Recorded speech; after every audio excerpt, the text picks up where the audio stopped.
Hello students, quantum physics में आज हम बात करने वाले हैं नया टॉपिक और जो है हमारे पास कॉम्पटन इफ़ेक्ट।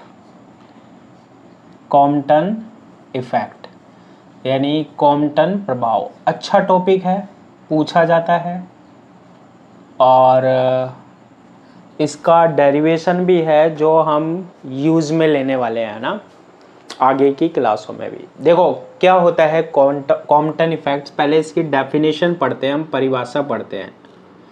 ये हमारे पास एक प्रकीर्णक है। ये क्या है? ये प्रकीर्णक यानी कि स्कैटर्ड या प्रकीर्णक क्या होता है?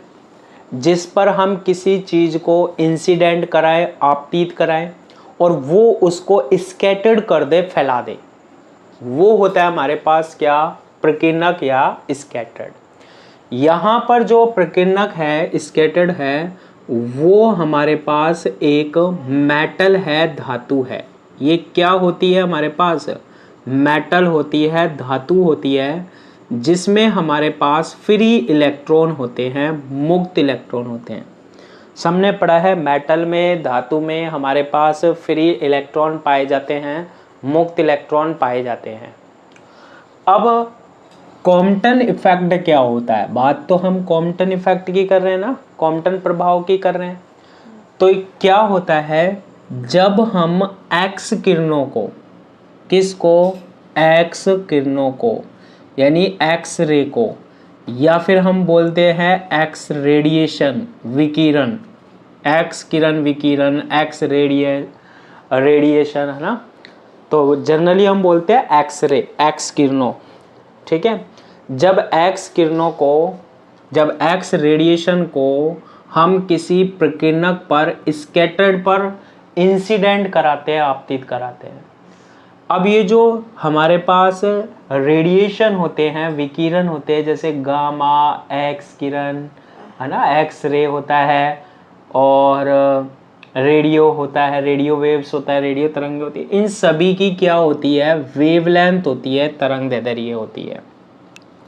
सभी की क्या होती है? वेवलेंथ या तरंग दैर्ध्य। मान लो ये जो एक्स रे है, एक्स किरण है, इसकी जो वेवलेंथ है, तरंग दैर्ध्य है, वो लैम्बडा है और इसकी जो फ्रीक्वेंसी है, आवृत्ति है, वो क्या है? न्यू है।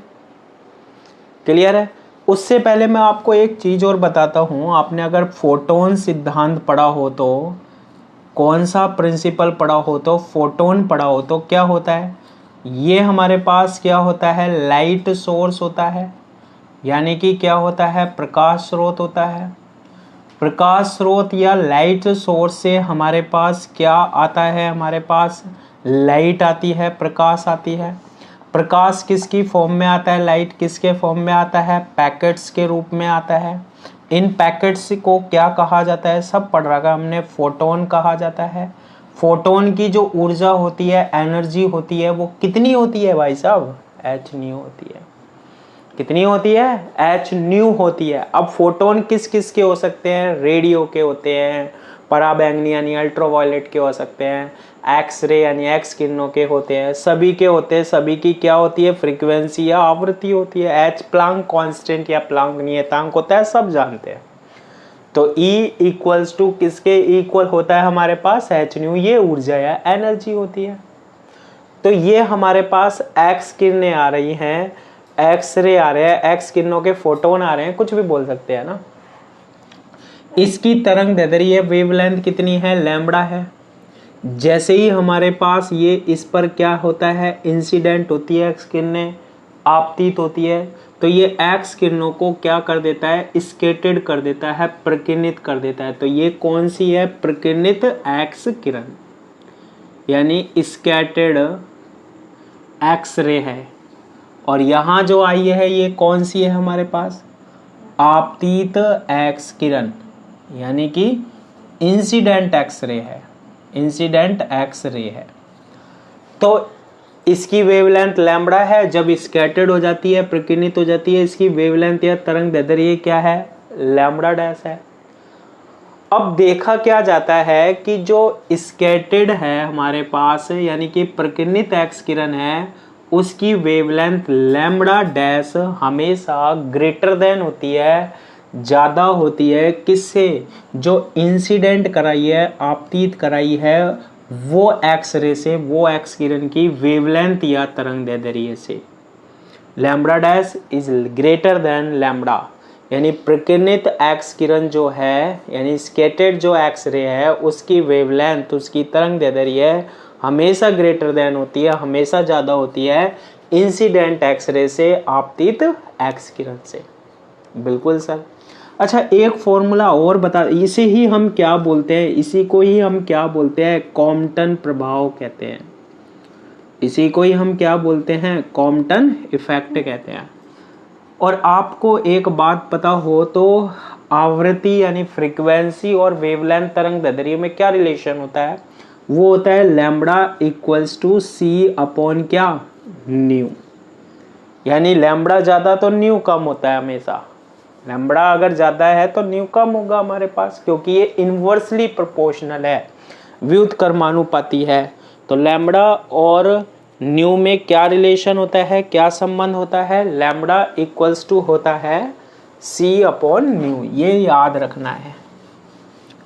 क्लियर है, इसे बोलते हैं कॉम्पटन इफेक्ट। ओहो, अब देखो आगे की जो बात करते हैं ना हम, वो कैसे करते हैं हम, इसका एक डेरिवेशन है और वो ही हम यहाँ पर क्या लिखेंगे, थ्योरी में लिखेंगे। देखो कैसे, सपोज करो आपके पास यहाँ पर प्रकीर्णक है, प्रकीर्णक स्कैटर्ड है ये, क्लियर है, और ये हमारे पास क्या है, केवल एक इलेक्ट्रॉन ही है। क्योंकि अभी मैंने बताया था मेटल या धातु लेते हैं, मेटल या धातु में क्या होते हैं, फ्री इलेक्ट्रॉन्स होते हैं। तो यहाँ पर मैं केवल एक इलेक्ट्रॉन ले रहा हूँ जो कि किसकी तरह काम करेगा, प्रकीर्णक की तरह काम करेगा, स्कैटर्ड की तरह काम करेगा। यहाँ से हमारे पास क्या आ रही है, और ये कैसी कंडीशन में है, ये स्थिर में है, यानी कि किस में है, रेस्ट में है, रेस्ट पोजीशन में है भैया, स्थिर अवस्था में है ये। यहाँ से हमारे पास क्या आ रहा है, एक्स किरण आ रही है, एक्स रे आ रही है, और आती क्या है, एक्स रे होते क्या हैं, फोटोन होते हैं। क्या होते हैं, फोटोन होते हैं। क्या होते हैं, फोटोन हो रहे हैं।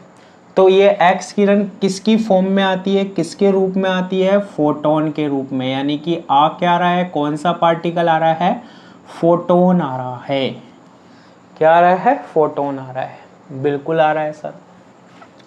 इसके बाद ये जो फोटोन है, ये जो फोटोन है, ये किससे जाकर टकराता है, ऐसे जा रहा है ना ये बिल्कुल स्ट्रेट लाइन में, सरल रेखा में, किससे टकराया, ये प्रकीर्णक से, स्कैटर्ड से, जो कि एक इलेक्ट्रॉन है, मेटल या धातु होती है अभी तो एक फोटोन मतलब एक इलेक्ट्रॉन। जैसे ही ये इससे कोलाइड करेगा, इससे टकराएगा, जैसे ही इससे कोलाइड करेगा, इससे टकराएगा, तो ये इलेक्ट्रॉन को एनर्जी मिल जाएगी, ऊर्जा मिल जाएगी, और टकराने के बाद आफ्टर क्या, कोलिजन, क्या होगा बताओ जरा। ये सपोज करो फोटोन तो हमारे पास इधर चला गया, सीधा जा रहा था, ऐसे टकराने के बाद यहाँ तो कौन गया, फोटोन गया भैया, कौन गया, फोटोन, और इलेक्ट्रॉन यहाँ था, वो इलेक्ट्रॉन यहाँ चला गया। फोटोन सपोज करो कितने एंगल पर गया, फाई एंगल पर गया, और इलेक्ट्रॉन कितने एंगल पर आया हमारे पास, थीटा एंगल पर आया। इलेक्ट्रॉन कितने कोण पर गया हमारे पास, थीटा कोण पर चला गया है, बिल्कुल है, चला गया है। ठीक है, मैंने आपको क्या बताया था अभी अभी, कॉम्पटन इफेक्ट, कॉम्पटन प्रभाव, जिसमें जो प्रकीर्णित एक्स किरण है, यानी स्कैटर्ड जो एक्स रे है, उसकी वेवलेंथ ज़्यादा होती है आपतित एक्स किरण से, इंसिडेंट एक्स रे से। इन दोनों का हम यहाँ पर डिफरेंस निकालने वाले हैं, इन दोनों का अंतर निकालने रहे। आपतित एक्स किरण या इंसिडेंट एक्स रे क्या है, ये फोटोन ही है, बहुत सारे एक्स रे में से, बहुत सारी किरणों में से एक फोटोन गया, और प्रकीर्णित कौन सा है, ये वाला है, स्कैटर्ड फोटोन ये है, ये एक्स किरण ही है। ये किसका फोटोन है, ये एक्स किरण का, एक्स रे है ये, एक्स रे, एक्स रे, ये भी क्या है, एक्स रे है। बिल्कुल बात हो गई सर। अब मेरे को ये बताओ कि ये एक्स किरण का फोटोन है, ठीक है सर, बताओ इसमें एनर्जी होती है या नहीं होती? होगी सर, बिल्कुल होगी। कितनी एनर्जी होगी इसमें, कितनी ऊर्जा होगी? तो फोटोन में कितनी एनर्जी होती है, ऊर्जा होती है, वो होती है एच न्यू होती है।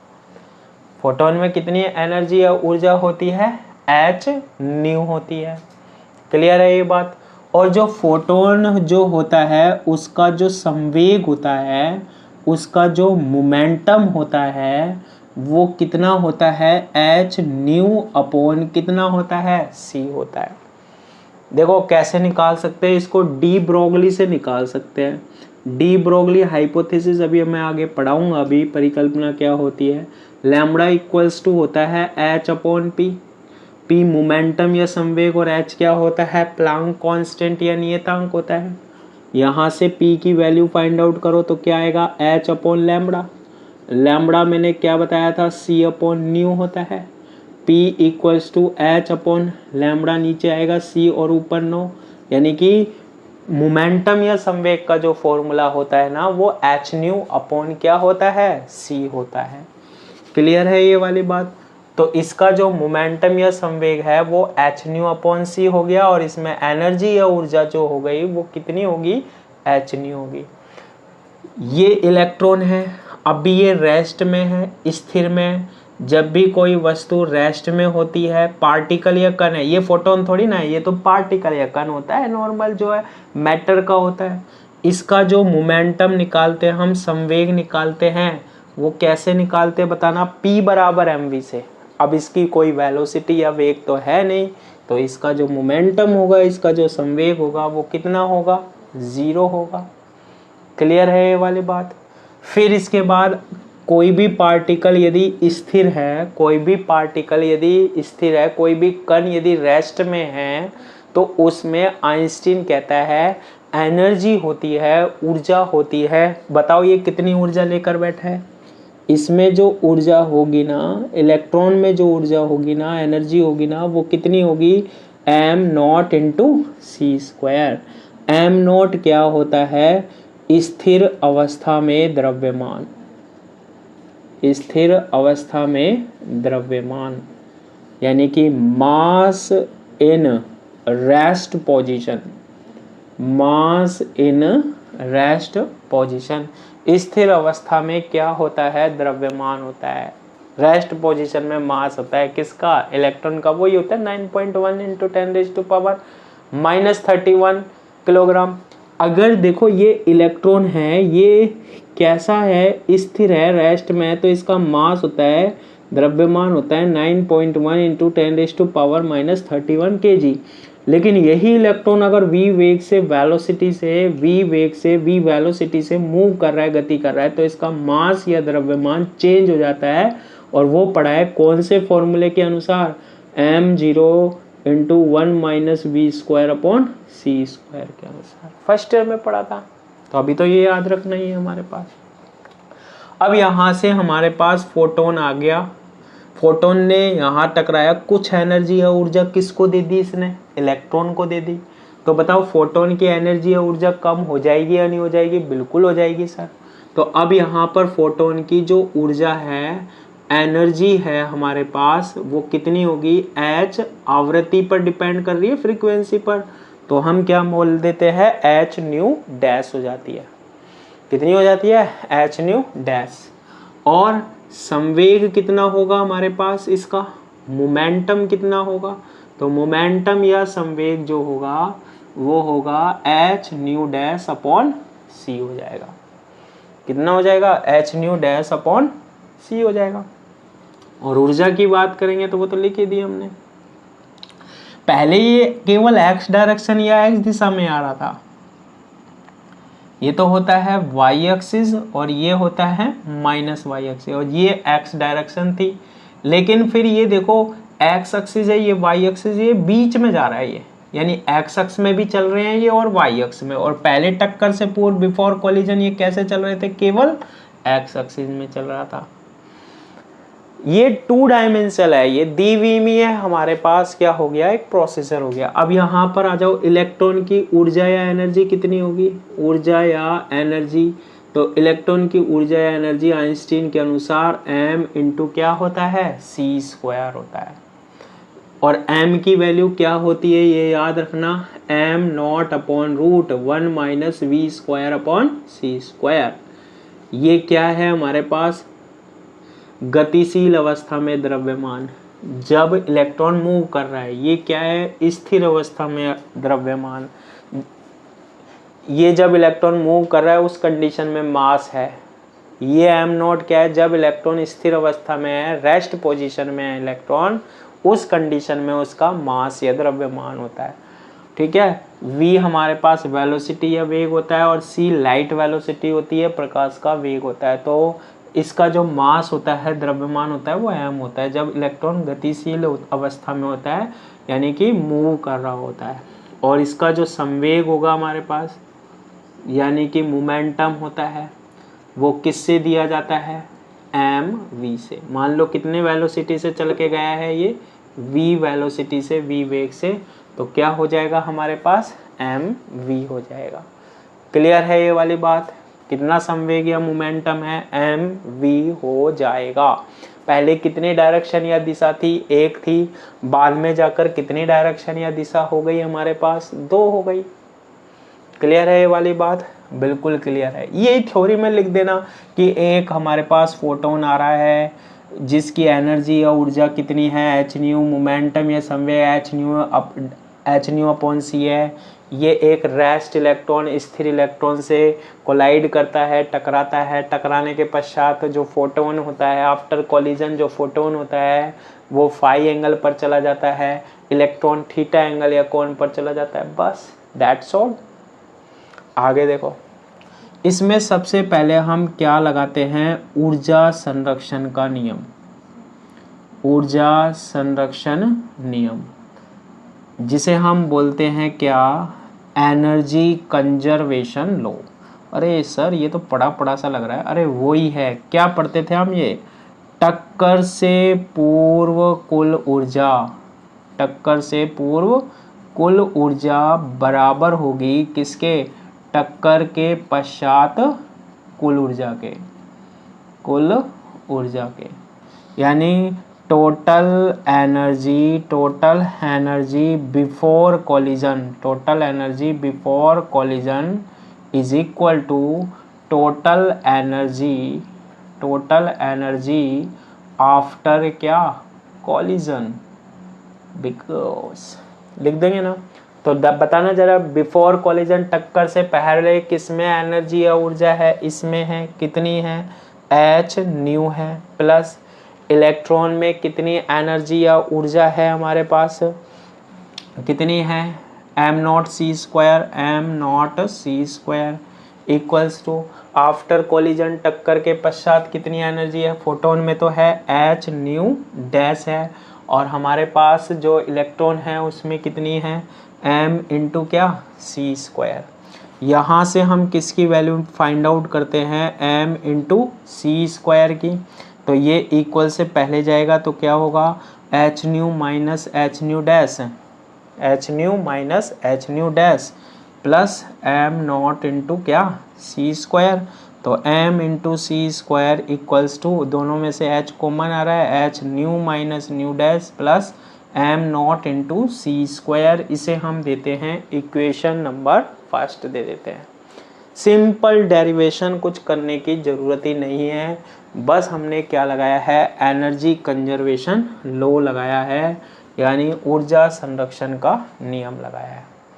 दूसरा जो हम इसमें लगाते हैं ना, वो होता है हमारे पास क्या, संवेग संरक्षण का नियम, संवेग संरक्षण नियम, यानी क्या, momentum conservation law, momentum conservation law.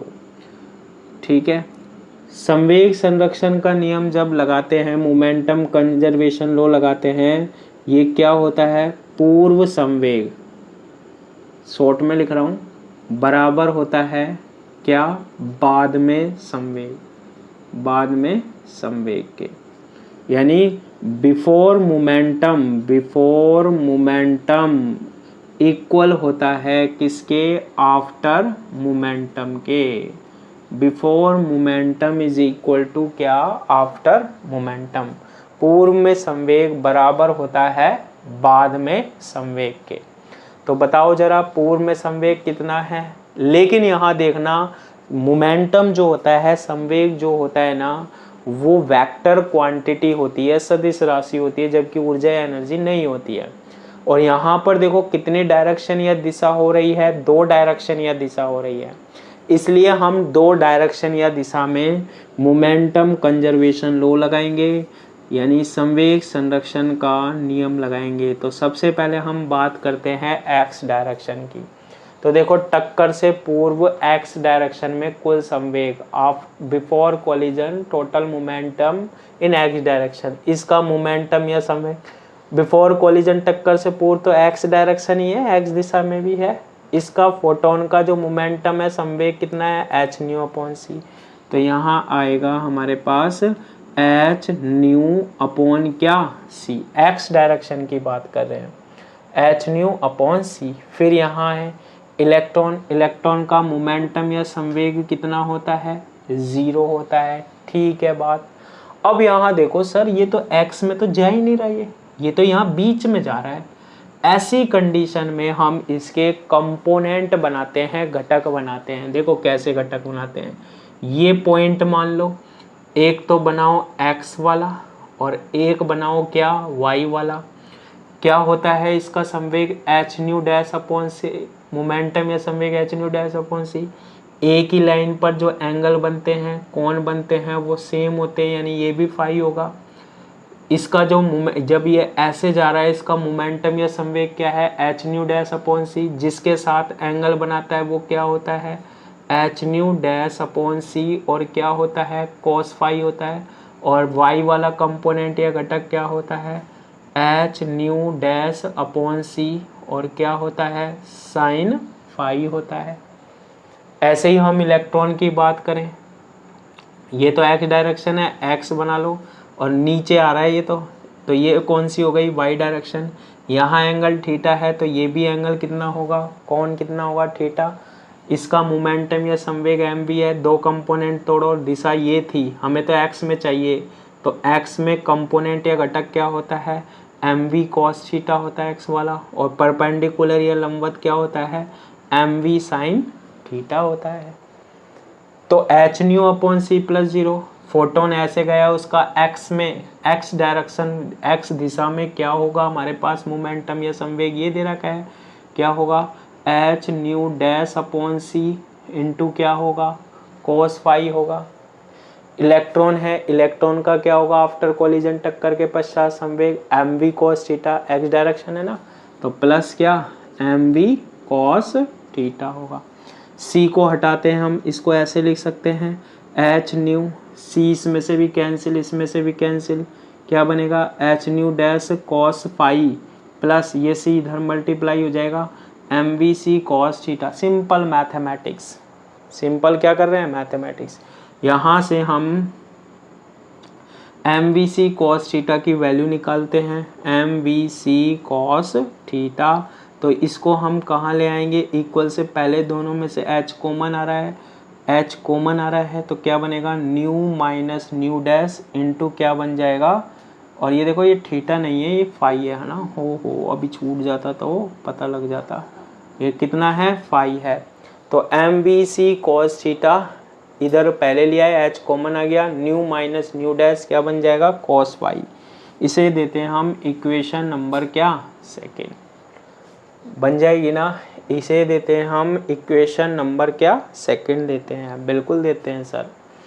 अब ये इक्वेशन फर्स्ट आ गई, सेकंड आ गई, ये तो कौन सी डायरेक्शन या दिशा में लगाया था, एक्स डायरेक्शन या दिशा में, और फिर लगाओ वाई दिशा में या वाई डायरेक्शन में लगाते हैं।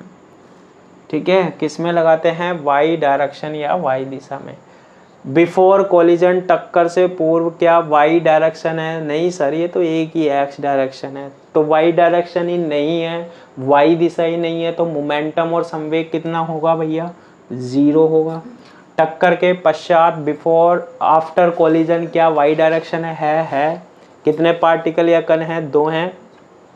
फोटोन कहाँ गया? ऊपर की ओर। तो वाई डायरेक्शन या वाई दिशा में फोटोन का संवेग या momentum H nu dash upon C और क्या है? साइन पाई।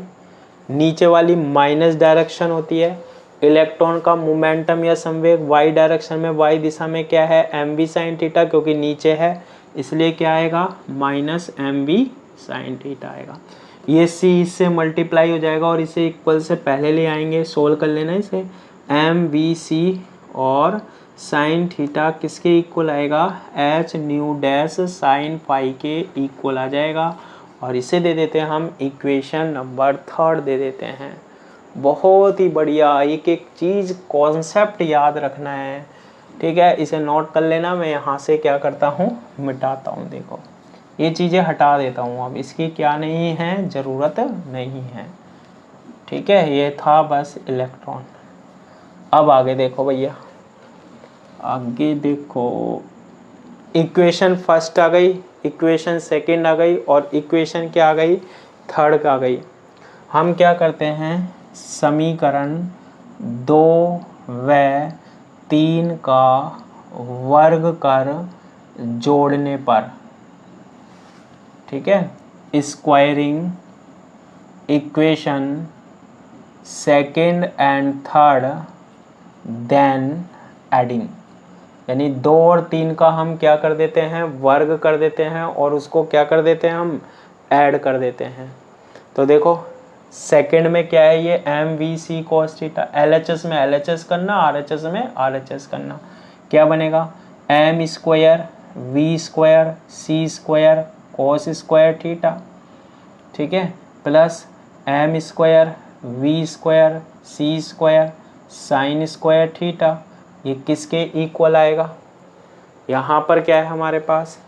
इसका वर्ग करो, H square nu minus nu dash cos phi इसका होल स्क्वायर, और आर एच एस इसका क्या है? ये इसका स्क्वायर करो, H square nu dash square और क्या होगा? साइन स्क्वायर फाई हो जाएगा। क्लियर है ये वाली बात? बिल्कुल क्लियर है। अब इसको हम क्या करते हैं? सोल्व करते हैं। देखो M V square C square दोनों में से कॉमन आ रहा है, क्या बनेगा? Cos square plus sine square theta, उसकी वैल्यू 1 होती है, तो यहाँ तो रह जाएगा एम स्क्वायर वी स्क्वायर और सी स्क्वायर रह जाएगा। इसको हम सोल्व कर सकते हैं। ए माइनस बी का होल स्क्वायर होता है, यानी ए का स्क्वायर प्लस बी का स्क्वायर, ए का स्क्वायर प्लस बी का square plus minus A minus B का whole square minus 2 nu dash और क्या होगा? कॉस फाई होगा, और प्लस क्या होगा? H square nu dash square और क्या बन जाएगा? साइन स्क्वायर फाई बन जाएगा। बिल्कुल बन जाएगा।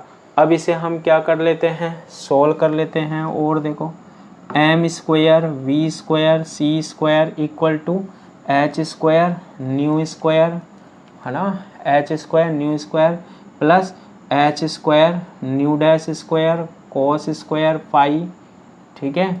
फिर ये एच स्क्वायर इधर भी मल्टीप्लाई करो, 2h square nu dash cos phi plus यहाँ एच स्क्वायर है, ये तो इन दोनों से मल्टीप्लाई हो रहा था ना, तीनों से कर दिया, और ये बच रहा है H square nu dash square और क्या? Sine square phi.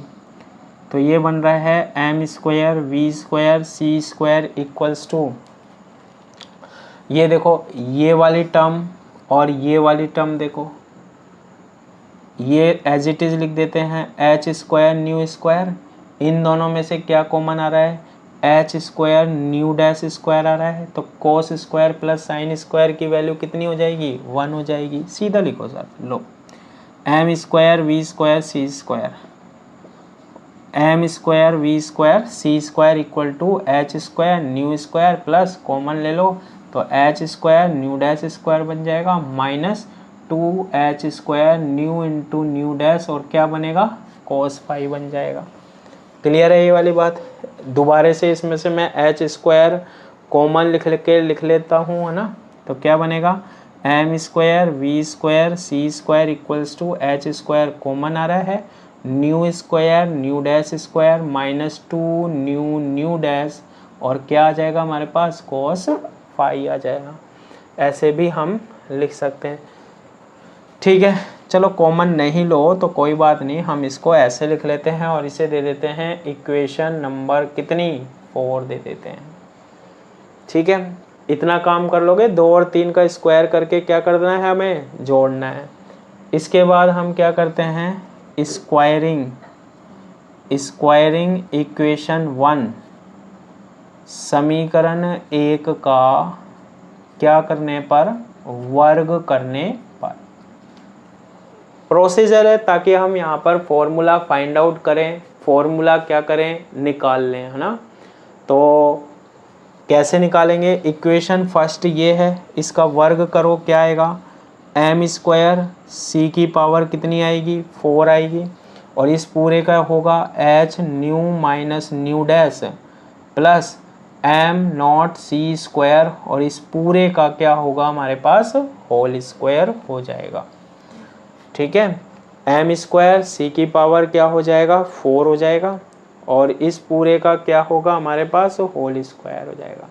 और अब इस होल स्क्वायर को हम क्या करने वाले हैं सोल्व करने वाले हैं। देखो कैसे सोल्व करते हैं, तो करते हैं इसका स्क्वायर। देखो हमारे पास इसका स्क्वायर कैसे बनेगा एम स्क्वायर ओ हो इक्वेशन 1 क्या है, इक्वेशन 1 ये पूरा स्क्वायर कर दिया था इसका सोल्व करते हैं इसको ना।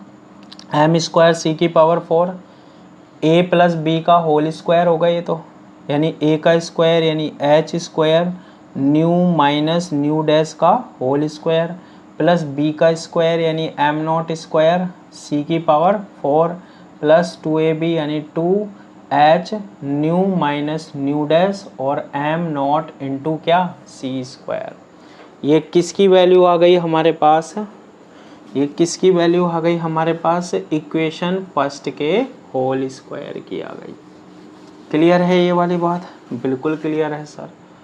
देखो छोटा छोटा सा एम स्क्वायर सी की power 4 H square nu minus nu dash इसका होल स्क्वायर प्लस ये वाली टर्म बन जाएगी। इसको हम एक बार और सोल्व कर लेते हैं। देखो एम स्क्वायर सी की power 4 equals to H square A minus B का होल स्क्वायर यानी ए का स्क्वायर प्लस बी का square minus 2 nu nu dash हो जाएगा plus M not square C की पावर 4 हो जाएगा plus 2h nu minus nu dash M not into C square आ जाएगा और इसको दे देते हैं हम इक्वेशन नंबर कितनी 5 दे देते हैं। कितनी आ जाएगी ये इक्वेशन नंबर 5 आ जाएगी। क्लियर है ना, डेरिवेशन बना लेना चाहिए। अब इसके बाद इक्वेशन 5 में से हम इक्वेशन 4 को क्या कर देते हैं सब्सट्रैक्ट कर देते हैं, घटा देते हैं। इक्वेशन 5 ये है, इक्वेशन 4 ये है। LHS को LHS में और RHS को RHS में हटाओ तो इक्वेशन 5 क्या है M square C square M square C की पावर 4 में से क्या LHS minus M square V square और C square equals to M square C की पावर। अब इसका जो LHS है RHS है वो लिख लेते हैं। इक्वेशन 5 में से 4 घटा रहे हैं, RHS क्या है मल्टीप्लाई करके लिख रहा हूँ मैं। देखो एच स्क्वायर न्यू स्क्वायर हो जाएगा, फिर इससे मल्टीप्लाई होगा H square nu dash square हो जाएगा, फिर एच स्क्वायर इससे मल्टीप्लाई होगा minus 2h square new into क्या हो जाएगा न्यू डैश हो जाएगा minus 2h square new into nu dash हो जाएगा plus M not square C की पावर कितना हो जाएगा 4 हो जाएगा plus 2h nu minus nu dash nu minus nu dash M not into क्या हो रहा है सी स्क्वायर आ रहा है। इसमें से क्या हो रहा है घट रहा है, सब्सट्रैक्ट हो रहा है इक्वेशन 4 को। इक्वेशन 4 का RHS ये है, माइनस से मल्टीप्लाई करना, माइनस है पहले तो एच स्क्वायर न्यू स्क्वायर हो जाएगा, ये भी माइनस का हो जाएगा H square nu dash square हो जाएगा, ये माइनस माइनस क्या हो जाएगा प्लस हो जाएगा 2h स्क्वायर 2h² और new into nu dash, nu into nu dash और क्या हो जाएगा cos फाई हो जाएगा। ऐसा करने पर हमारे पास क्या होने वाला है, देखो h² न्यू स्क्वायर से h² new square cancel, h² new dash square से h² न्यू डैश स्क्वायर भी कैंसिल हो गया, बिल्कुल हो गया। और कुछ कैंसिल हो रहा है, नहीं हो रहा, तो इसको हम लिख देते हैं। देखो m² c की पावर कितनी आ गई 4 आ गई, माइनस m² v² और क्या होगा c² हो जाएगा। अब यहाँ देखो RHS में हमारे पास जो जो टर्म बन रही है वो लिख लो। तो कौन कौन सी टर्म बन रही है हमारे पास, m0² c की पावर 4, m0² c की पावर कितनी बन रही है 4 बन रही है, ठीक है। अब ये देखो इसमें सेम सा है 2h² nu into nu dash, है ना, 2h² nu into nu dash और 2h² न्यू इंटू डैश। इसमें से हम कॉमन ले लेते हैं minus 2h² nu into nu dash. ये पूरी टर्म ले ली तो यहाँ तो बचा 1 और ये प्लस का है तो ये माइनस हो जाएगा, कितना cos फाई हो जाएगा, कितना हो जाएगा cos फाई हो जाएगा। m0² c की power 4 minus 2h² nu into nu dash 1 minus cos phi हो जाएगा। m0 c² हमने लिख लिया है, ये भी हो गया, ये रह गया plus 2h nu minus nu dash और m0 इंटू c² हो जाएगा। क्लियर है ये वाली बात, बिल्कुल क्लियर है सर। अब इसे देखो आगे सोल्व करते हैं हम, यहाँ से रफ कर लेते हैं, यहाँ का काम क्या हो गया ख़त्म हो गया। देखो कैसे सोल्व करते हैं हम, इसमें से हम क्या करते हैं, इसमें से हम m² c की पावर 4 कॉमन ले लेते हैं। तो यहाँ तो बचेगा हमारे पास 1 माइनस m² कॉमन आ गया और c² कॉमन आ गया, लेकिन c² नहीं है तो v² तो बच रहा है, c² का क्या लग जाएगा डिवाइड लग जाएगा, गुना करके देख लेना वापस यही बन जाएगा। तो इसको ऐसे लिख सकते हैं, है ना, ये किसके इक्वल है m0² c की पावर 4 के, तो ये इक्वल है ये वाली टर्म, इसमें हम कुछ नहीं कर सकते। ये वाली टर्म आ रही है minus 2h² nu into nu dash 1 minus क्या आ रहा है cos फाई भी आ रहा है, बिल्कुल आ रहा है सर, और plus 2h nu minus nu dash और m0 इंटू क्या आ जाएगा c² भी आ जाएगा।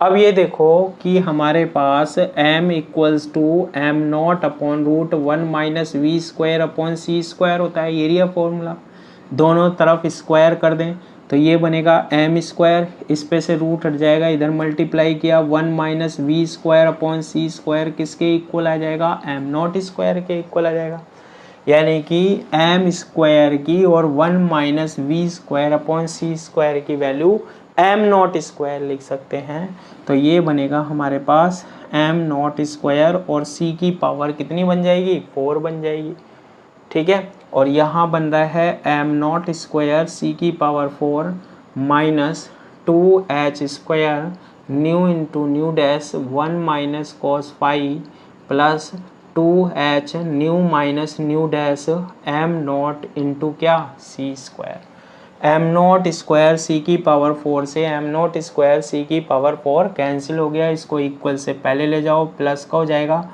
2h² nu into nu dash 1 minus cos phi जो है वो किसके इक्वल आ जाएगा 2h nu minus nu dash m0 into c² के इक्वल आ जाएगा। ऐसा करने पर 1 2 से क्या कैंसिल हो जाएगा 1 2 कैंसिल हो जाएगा और 1h से क्या कैंसिल हो जाएगा 1h कैंसिल हो जाएगा। तो यहाँ बचेगा h new into nu dash 1 minus क्या होगा cos फाई होगा और यहाँ बनेगा new minus nu dash m0 into क्या c², ठीक है। m0 इंटू क्या बन जाएगा हमारे पास c² बन जाएगा। इसको और सोल्व करके लिख सकते हैं हम, देखो और सोल्व करके हम इसको लिख सकते हैं, कैसे लिख सकते हैं, देखो ये न्यू इंटू न्यू डैश को हम यहाँ ले जाते हैं, ठीक है। तो देखो न्यू माइनस न्यू डैश और इसमें किसका डिवाइड आ जाएगा, न्यू इंटू न्यू डैश का, न्यू माइनस न्यू डैश इसमें, यहाँ क्या है h है, h अपॉन डिवाइड कर देंगे यहाँ से किसका, M not into C square का, और ये क्या होगा 1 माइनस क्या होगा कोस फाई होगा, nu minus nu dash upon nu into nu dash किसके इक्वल होगा हमारे पास h upon M not into C square 1 minus cos phi. इसको मैं थोड़ा सा ऐसे लिख रहा हूँ, ध्यान से देखना कि ये एक सी है, मैं यहाँ लिखा आता हूँ और इसे बना देता हूँ nu minus nu dash nu into nu dash equal to h upon M naught C और 1 माइनस क्या कॉस फाई। अब देखो साइड में मैं आपको एक चीज़ करके दिखाता हूँ, यहाँ से ऊपर से हटा लेते हैं। अगर हम लैम्बडा डैश माइनस लैम्बडा निकालें, लैम्बडा इक्वल्स टू होता है सी अपॉन न्यू, तो लैम्बडा डैश होगा C upon nu dash minus lambda की वैल्यू सी अपॉन न्यू, क्या कॉमन आएगा C, 1 upon nu dash minus 1 upon nu हो जाएगा, तो सी, इसमें कितना एलसीएम आएगा हमारे पास, न्यू इंटू न्यू डैश से न्यू डैश कैंसिल हो जाएगा, तो न्यू माइनस न्यू से न्यू कैंसिल हो जाएगा, तो न्यू डैश बन जाएगा। तो लैम्बडा डैश माइनस लैम्बडा की जो वैल्यू आएगी वो ये लिख सकते हैं, तो क्या लिखेंगे इस पूरे को, lambda dash minus lambda equals to क्या आएगा h upon M naught C 1 minus क्या होता है कोस फाई। इसे हम कौन सा फॉर्मूला बोलते हैं, कॉम्पटन विस्थापन बोलते हैं। इसे क्या बोलते हैं, कॉम्पटन विस्थापन, यानी कि कॉम्पटन डिस्प्लेसमेंट बोलते हैं। कॉम्पटन विस्थापन मीन्स कॉम्पटन डिस्प्लेसमेंट, इसी को हमारे पास क्या कराता है, वो प्रूव कराता है। क्लियर है बात, बिल्कुल क्लियर है सर, ठीक है। अब देखो आगे कैसे इसको हम समझा सकते हैं, देखो तो क्या फॉर्मूला होता है हमारे पास, lambda dash minus lambda equal to h upon M naught C और 1 माइनस क्या होता है हमारे पास कॉस फाई होता है, ठीक है। अब हम यहाँ पर यूँ कह रहे हैं अधिकतम विस्थापन के लिए, यानी कि लैम्बडा डैश माइनस लैम्बडा की वैल्यू बहुत ज़्यादा है, अधिकतम विस्थापन के लिए, अधिकतम विस्थापन के लिए for maximum displacement, maximum displacement, इस फाई की वैल्यू हम कितनी ले लें, पाई, पाई की वैल्यू हम कितनी ले लें, पाई ले लें। क्यों लें, कोस पाई की वैल्यू कितनी होती है हमारे पास, -1 होती है। Lambda dash minus lambda equal to h upon M naught C 1 minus cos pi, और lambda dash minus lambda equal to h upon M naught C 1 minus cos pi की वैल्यू -1 होती है, तो lambda dash minus lambda equals to h upon M zero C, और ये देखो add हो गया, तो ये कितने से मल्टीप्लाई हो जाएगा, 2 से, तो कितना आ जाएगा हमारे पास 2h एम नॉट सी। तो lambda dash minus lambda equals to होता है 2h upon M naught C. इन दोनों का डिफरेंस जो अंतर होता है हम उसको किससे भी रिप्रेजेंट करते हैं, डेल्टा लैम्बडा से रिप्रेजेंट करते हैं। किससे व्यक्त करते हैं, डेल्टा लैम्बडा से। और अगर हम इस चीज़ को सोल्व करें ना तो ये आता है 0.0484 एंगस्ट्रॉम के बराबर आता है, 0.048 एंगस्ट्रॉम। ये क्या होती है, मैक्सिमम, यानी कि क्या अधिकतम विस्थापन होता है, मैक्सिमम डिस्प्लेसमेंट होता है किसमें, कॉम्पटन इफेक्ट में, कॉम्पटन प्रभाव में। फाई की वैल्यू कितनी रखनी पड़ेगी, 180। क्यों, 180 रखने पर ये माइनस माइनस प्लस ऐड हो जाएगा तो वैल्यू ज़्यादा मिलेगी हमें, इसलिए। क्लियर है यहाँ पर, बिल्कुल क्लियर है।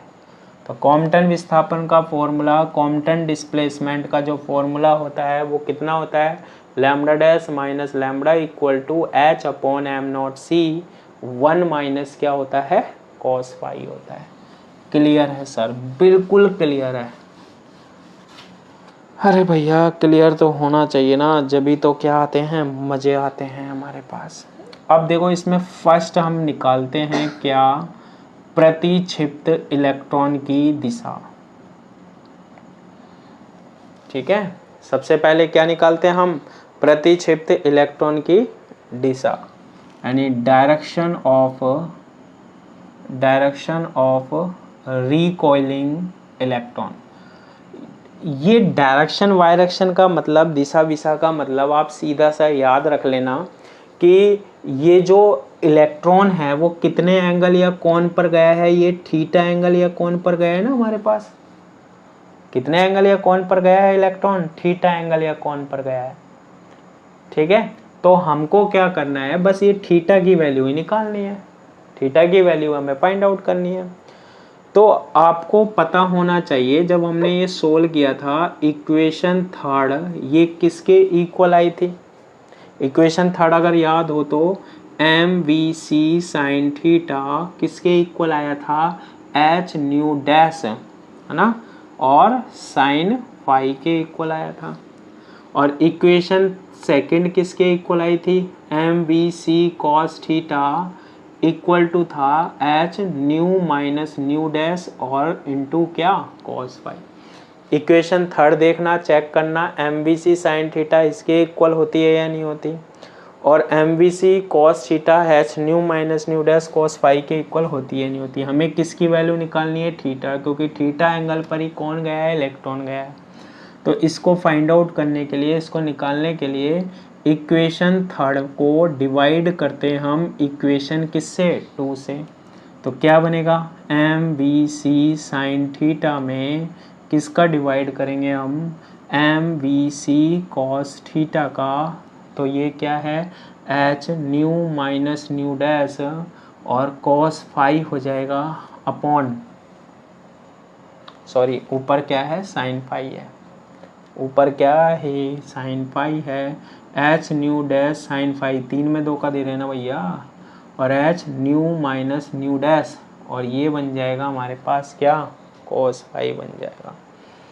ठीक है, nu minus nu dash, nu minus nu dash, ये ब्रैकेट में नहीं था, चेक करो, nu minus nu dash cos phi था। ठीक है, तो इक्वेशन थर्ड में हमने इक्वेशन का भाग दे दिया। ऐसा करने पर देखो एम वी सी से एम वी सी कैंसिल हो गया, एच से एच कैंसिल हो गया, साइन अपॉन कॉस क्या होता है, टेन थीटा इक्वल्स टू, ऊपर तो क्या बचेगा, nu dash sine phi upon, और नीचे बचेगा nu minus nu dash cos phi. अब हम इसको क्या कर सकते हैं, और सिंपल टर्म में चेंज कर सकते हैं। कैसे कर सकते हैं, देखना है इसको चेंज करने का तरीका। Tan theta equals to nu dash क्या होता है, साइन फाई, दोनों में से न्यू डैश मैं कॉमन ले लूँ, इसमें नहीं है तो डिवाइड लग जाएगा, न्यू अपॉन न्यू डैश, इसमें से तो कॉमन आ जाएगा, कॉस फाई हो जाएगा। टेन थीटा इक्वल्स टू हमारे पास न्यू डैश से न्यू डैश कैंसिल हो जाएगा, और क्या होगा, sine phi upon nu dash minus क्या हो जाएगा, कॉस फाई आ जाएगा। अब देखो इसमें हम न्यू अपॉन न्यू डैश की वैल्यू फाइंड आउट करके लिख सकते हैं। सर कैसे, तो चलो दोबारा हम याद करा देते हैं कुछ, कि जो हमारे पास कॉम्पटन विस्थापन का फॉर्मूला था, कॉम्पटन डिस्प्लेसमेंट का फॉर्मूला था, वो क्या था, lambda dash minus lambda equal to H upon M naught C, 1 minus क्या था, कॉस फाई था। लैम्बडा डैश की वैल्यू क्या होती है, C upon nu dash, lambda की value C upon nu, H upon M naught C into 1 minus cos phi होता है। सी कॉमन आ रहा है तो कॉमन ले लो, क्या बचेगा, नीचे एलसीएम आएगा, न्यू इंटू न्यू डैश आ जाएगा, न्यू डैश से न्यू, वही न्यू माइनस न्यू डैश, उल्टी स्टेप चल रहे हैं हम, 1 माइनस क्या होता है, कॉस फाई होता है। कैसे फाइंड आउट करो, कोई दिक्कत नहीं है। Nu minus nu dash upon nu into nu dash की वैल्यू एच सी इधर मल्टीप्लाई होगा, M not into C square, 1 minus क्या हो जाएगा, कॉस फाई हो जाएगा। क्लियर है। इसमें से हम न्यू डैश कॉमन ले लेते हैं, अगर हम न्यू डैश कॉमन ले लेते हैं तो nu upon nu dash minus 1 बचेगा, नीचे nu into nu dash H upon M naught C square, 1 minus क्या होता है, कॉस फाई होता है। न्यू डैश से न्यू डैश कैंसिल हो जाएगा, न्यू अपॉन न्यू डैश -1, ये न्यू इधर मल्टीप्लाई होगा, H nu upon M naught C square, 1 minus क्या बनेगा, कॉस फाई बन जाएगा। M not into C square 1 minus क्या बन जाएगा, कॉस फाई बन जाएगा। और यहाँ से न्यू अपॉन न्यू डैश की जो वैल्यू आएगी 1 को उधर ले जाओ, 1 plus H nu upon M naught C square 1 minus क्या हो जाएगी, कॉस फाई आ जाएगी। तो ये किसकी वैल्यू आ गई हमारे पास, न्यू अपॉन न्यू डैश की वैल्यू आ गई। इसमें हम अगर पुट करें तो ये टेन थीटा की वैल्यू क्या बनने वाली है हमारे पास, tan theta equals to sine phi upon nu dash की वैल्यू ये रही, 1 plus H nu upon M naught C square 1 minus क्या, कॉस फाई, और माइनस कॉस फाई, माइनस क्या हो रहा है, कॉस फाई हो रहा है। ठीक है, अब इसको हम थोड़ा सा और अच्छा सोल्व करें तो टेन थीटा इक्वल्स टू क्या होगा, साइन फाई अपॉन ये बनेगा 1 plus H nu upon M naught C square minus H nu upon M naught C square cos phi minus क्या, कॉस फाई। तो tan theta equals to sine phi upon ये तो है हमारे पास 1 plus H nu upon M naught C square है, और minus इन दोनों में से हमने क्या कॉमन ले लिया, कॉस फाई, तो यहाँ से बचेगा 1 plus H nu upon M not और इनटू क्या, सी स्क्वायर। आई बात समझ में, बिल्कुल सर, बिल्कुल सर। और टेन थीटा की वैल्यू जो आएगी हमारे पास वो साइन फाई अपॉन दोनों में से क्या कॉमन आ रहा है, 1 plus H nu upon M naught C square common आ रहा है, तो यहाँ से बनेगा 1 माइनस क्या, कॉस फाई बन जाएगा। ये किसकी वैल्यू आ जाएगी हमारे पास, टेन थीटा की वैल्यू आ जाएगी। ये किसकी वैल्यू आ जाएगी हमारे पास, टेन थीटा की वैल्यू। तो इस तरीके से हम किसकी डायरेक्शन निकाल सकते हैं, किसकी दिशा निकाल सकते हैं, रिकॉइलिंग इलेक्ट्रॉन की, प्रतिक्षिप्त इलेक्ट्रॉन की, जो टकराकर थीटा, जो कोलाइड करके थीटा एंगल पर गया है। ठीक है भाई साहब, बिल्कुल सर, गजब हो गया। ये तो फर्स्ट टर्म निकाली है, देखो एक और टर्म और सोल्व करते हैं इसमें हम। अब क्या रह गया, अरे अब रह गई इलेक्ट्रॉन की गतिज ऊर्जा, काइनेटिक एनर्जी, इलेक्ट्रॉन की गतिज ऊर्जा, इलेक्ट्रॉन की गतिज ऊर्जा यानी कि काइनेटिक एनर्जी ऑफ इलेक्ट्रॉन। ये क्या आएगा, तो देखो काइनेटिक एनर्जी, इलेक्ट्रॉन कैसे निकालते हैं, इसको रिप्रेजेंट तो हम कर लेते हैं, के से रिप्रेजेंट कर लेते हैं। देखो कैसे निकालते हैं, ये फोटोन आ रहा था, ये फोटोन आ रहा था, ये कितनी एनर्जी के साथ आ रहा था, एच न्यू। कितनी एनर्जी के साथ आ रहा था, कितनी ऊर्जा के साथ आ रहा था, एच न्यू। इलेक्ट्रॉन के पास तो एनर्जी या ऊर्जा थी नहीं, कोई काइनेटिक एनर्जी गतिज ऊर्जा, भाई साहब स्थिर अवस्था में था, वो रेस्ट पोजीशन में था। फिर जैसे ये इसके साथ टकराया तो कितनी एनर्जी या ऊर्जा से चला गया, कितनी एनर्जी या ऊर्जा से चला गया, फोटोन, एच न्यू डैश। तो इन दोनों का जो डिफरेंस होता है ना, अंतर होता है, जैसे ये 10 जूल था, इससे टकराया, यहाँ पर ये 7 जूल से चला गया, तो 3 जूल के कारण 3 जूल के कारण, ड्यू टू 3 जूल ये इलेक्ट्रॉन क्या करेगा, मूव करेगा, गति करेगा। तो टोटल एनर्जी कितनी थी, एच न्यू यानी 10 जूल, उनमें से फोटोन इधर ले गया, कितनी ऊर्जा लेके, माइनस एच न्यू डैश। इन दोनों का डिफरेंस किसके पास आएगी, इलेक्ट्रॉन के पास आएगी ऊर्जा। इसको सोल्व करते हैं हम, देखो k equal to H nu minus क्या होता है, एच न्यू डैश। इसमें से हम एच न्यू कॉमन ले लेते हैं, एच न्यू कॉमन ले लेते हैं तो 1 माइनस यहाँ पर एच तो आ गया, न्यू नहीं है, तो ये बनेगा न्यू डैश अपॉन न्यू बन जाएगा। क्या बन जाएगा, न्यू डैश अपॉन न्यू। तो k equal to H nu 1 minus nu dash upon nu बन जाएगा। k equals to H nu 1 minus nu dash upon, ये न्यू अपॉन न्यू डैश की वैल्यू है, यहाँ चाहिए न्यू डैश अपॉन न्यू की, तो इसको उल्टा करेंगे, इन्वर्स करेंगे, तो न्यू डैश अपॉन न्यू की वैल्यू क्या आएगी 1 upon 1 plus H nu upon M naught C square 1 minus cos phi. तो यहाँ पर क्या आएगा 1 upon 1 plus H nu upon M naught C square 1 minus क्या कॉस फाई आ जाएगा। क्लियर है ये वाली बात। अब इसका एलसीएम वेलसीएम लेकर सोल्व कर लो। अच्छा, इसमें ये H nu upon M naught C square, ये जो बड़ी सी टर्म दिखाई दे रही है इसको हम अल्फा ज्यूम कर लेते हैं। तो k इक्वल्स टू क्या आएगा H nu 1 minus 1 upon 1 plus easy बन गया अल्फा 1 माइनस क्या होता है कॉस फाई होता है। k equals to H nu, इसका एलसीएम कितना आएगा 1 प्लस अल्फा 1 माइनस क्या कॉस फाई, ये से मल्टीप्लाई होगा 1 plus alpha 1 minus cos phi minus 1, तो k इक्वल्स टू क्या होगा एच न्यू 1 से क्या कैंसिल हो जाएगा 1, तो alpha into 1 minus cos phi upon 1 plus alpha into 1 minus क्या हो जाएगा कॉस फाई हो जाएगा।